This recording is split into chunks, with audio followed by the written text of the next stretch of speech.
An Adam Sandler movie has saved the day. Those are words that I never thought I would say. Hi, I'm Johnny Mack. It's your daily comedy news for Wednesday. We'll get to Adam in a second. You know those horrible forest fires out west started by the gender reveal party? Fahim Anwar said, "So, does a burning forest mean boy or girl?" Matt Bronger said, "A couple months ago, I ran naked through the woods yelling, 'It's a girl,' while blasting my shotgun into the darkness at random. Seems almost quaint now." And Todd Barry proposes a reveal party where you disclose whether or not you brought an air fryer. Joel McHale spoke to the Washington Post. Let's get right to it. Will there be a community movie? Joel McHale says, "We did a Zoom call where we read aloud a script for charity and Sony organized it, and everybody was asked whether we would do a movie, and everyone agreed. But as you know, if someone says, 'Hey, do you guys want to build a battleship?' Well, that's sort of the effort it takes. So many parts have to come together, schedules have to work out, scripts need to be written. I think there's more hope than there ever was, but I don't think it will be anytime soon." Well, that sucks. I want the movie. I mean, you know, there's this pandemic and all, so I totally get it. But boy, I hope that happens. I think it will. Post asked Joel, "Do you find being stuck at home and doing things like the Darkest Timeline podcast with Ken Jeong more exhausting or a great relief and a way out into the world?" Joel said, "I'm an OCD workaholic and I can't sit still. I feel like I'm dying, which is a great way to be. So when this thing hit, I had ants in my pants. So I just started doing stuff." Ken Jeong is exactly the same way. And that's how it kind of came together. And I do look forward to it a lot. It usually takes about 3 hours because we talk for almost 2.5, which I'm sure must be quite annoying to some people. They have not put out an episode in a while. Is it a slow news day? You tell me if I'm telling you about the Seinfeld Alphabet Legends book. Yeah, this is a thing. $20 gets you the book. It's targeted at ages 0 through 12. Here's an example. G is for George Costanza. Can't stand ya. Short, stocky, and bald. This make-believe architect and marine biologist prides himself on being an expert liar, cheat, and cheapskate. He ultimately loses every job, girlfriend, and ounce of self-respect he's ever had, but will fight to the death for, quote, independent George. G is for George Costanza, part of the Seinfeld Alphabet Legends book, Slow News Day. So I might as well tell you about Lego Seinfeld, no? Sure. The approximately 900-piece set will feature Jerry, Elaine, George, Kramer, and even Newman, as well as Jerry's Upper West Side apartment. I looked at some pictures of this. Elaine looks like really fat in this. Now, they're Lego people that are the normal size of Lego people. And I don't know, it just makes Elaine look super fat. I guess it makes Jerry look fat too. George, you look normal. All right, Adam Sandler, thank you so much. I was sitting here going, you know, am I going to have to throw in one of those generic episodes on Wednesday? Because I just don't have enough news. But then Netflix dropped the trailer for Hubie Halloween.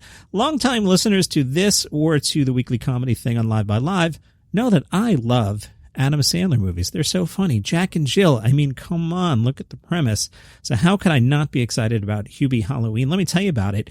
In the infamous town of Salem, Massachusetts, big-hearted Hubie Dubois regularly spends Halloween making sure his fellow residents celebrate the holiday safely and keep the childish shenanigans in check.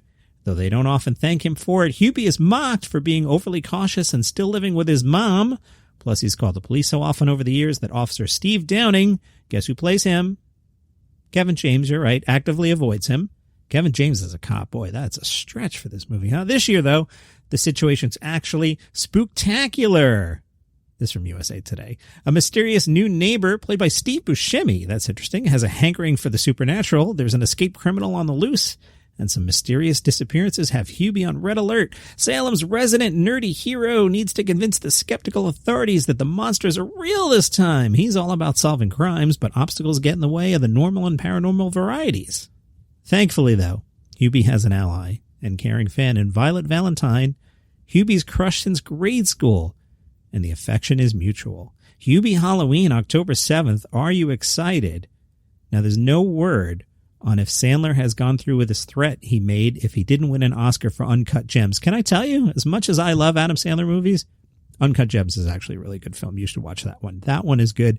And the 2 or 3 he did with Drew Barrymore are pretty good. Everything else, complete garbage. No word on if Sandler has made good on his threat that he would make a movie so bad on purpose if he didn't win an Oscar for Uncut Gems, which he did not.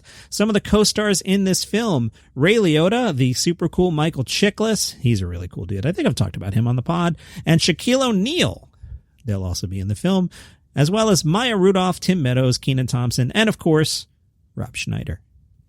Michael Rapport versus John Boyega from Star Wars. Sure, why not? This from The Independent. Boyega spoke to GQ magazine about his experience on the Star Wars movies, and he said, "What I would say to Disney is do not bring out a black character, market them to be much more important in the franchise than they are, and then have them pushed to the side. It's not good, I'll say straight up. Like, you guys knew what to do with Daisy Ridley, you knew what to do with Adam Driver, you knew what to do with those other people, but when it came to Kelly Marie Tran, when it came to John Boyega, F all. So what do you want me to say?"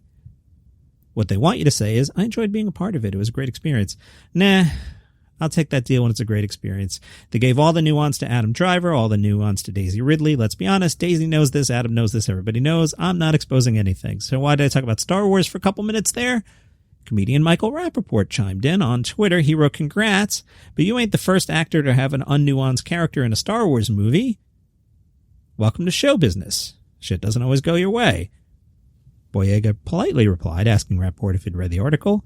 Rapport said, "Yeah, I read the article. That's why I tweeted you. It's show business. Things don't always work out the way you plan. Happens to all of us. Again, be grateful for all you've done so far," which is a lot more than tons of great actors of all races who also had roles cut down and will continue to. Boyega just did a smiley face back.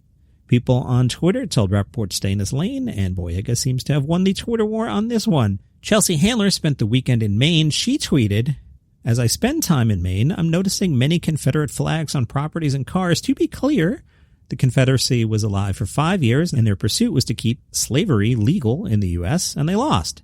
It seems many people with Confederate flags don't seem to know this. And furthermore, Mainers, Maine was not even part of the Confederacy. So if you are in Maine waving a Confederate flag off your porch or car, you're rooting for the losers of the Civil War, and you're rooting for slavery. Happy Labor Day to all the people who choose love." Also, she had a typo, and she actually said the losers of the Civil Year, but typos do happen. That is your daily comedy news for slow day number 2 in a row. Now, the late night shows will be back, so I'll have a little more tomorrow. However, if you tune in and you hear a magazine article, it means I just couldn't scrape anything out. We'll see how it goes, but thank you for subscribing. And, this is why I did the 3 generics all weekend. I know that Labor Day week is slow. I've been doing this for a while. It'll come back. We just need somebody to attack Jerry Seinfeld or Jim Gaffigan to lose his mind on Twitter, and it comes right back. All right, subscribe on Apple or Google, follow on Spotify. Catch you tomorrow.